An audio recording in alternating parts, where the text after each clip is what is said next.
Next short form എന്ന് പറഞ്ഞാൽ expanded ഫോമിന് വലുതാക്കി എഴുതുകയാണ് ചെയ്തത്. ഷോർട്ട് ഫോം എന്ന് പറഞ്ഞാൽ സ്മോൾ ആയിട്ട് എഴുതുക, ചെറുതാക്കി എഴുതുക. എക്സ്പാൻഡഡ് ഫോമിൽ 0 ആഡ് ചെയ്ത് എഴുതി. ഷോർട്ട് ഫോമിൽ 0 വേണ്ട, എക്സ്ട്രാ സീറോസ് ഒന്നും വേണ്ട, ഫസ്റ്റ് നമ്പർ മാത്രം എടുത്ത് എഴുതുക. 3, ഫസ്റ്റ് നമ്പർ 3, അപ്പോൾ 3. ഇവിടുത്തെ സെക്കൻഡ് നമ്പർ ഒരു 0 മാത്രമേ ഉള്ളൂ, അപ്പോൾ ആ ഒരു 0 ഉണ്ടെങ്കിൽ അത് എഴുതണം. ഒരു ഡിജിറ്റ് ആഡ് ചെയ്തോളണം. എല്ലാത്തിൻ്റെയും ഫസ്റ്റ് നമ്പർ എഴുതുക. ഇവിടുത്തെ ഫസ്റ്റ് നമ്പർ 1 മാത്രം എഴുതുക. ഇവിടുത്തെ ഫസ്റ്റ് നമ്പർ 2 എഴുതുക. അപ്പോൾ 3012. ഇതാണ് ഷോർട്ട് ഫോം. അതായത് ഫസ്റ്റ് ഡിജിറ്റ് മാത്രം എഴുതി ഷോർട്ടാക്കി എഴുതി, ചെറുതാക്കി. ഇതിൽ നോക്കുക, ഫസ്റ്റ് ഡിജിറ്റ് മാത്രം എഴുതിയാൽ മതി. TH എന്ന് കണ്ടാലും ഒന്നും കൺഫ്യൂഷൻ ആവണ്ട.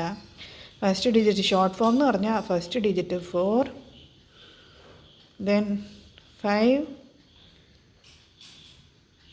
then 6,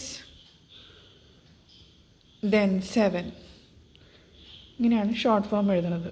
ഒരു ക്വസ്റ്റ്യൻ കൂടി നോക്കാം. ഷോർട്ട് ഫോം എന്ന് പറഞ്ഞാൽ ഫസ്റ്റ് ഡിജിറ്റ് മാത്രം എടുത്ത് എഴുതുക. 9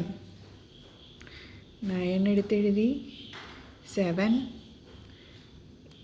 8, again 7.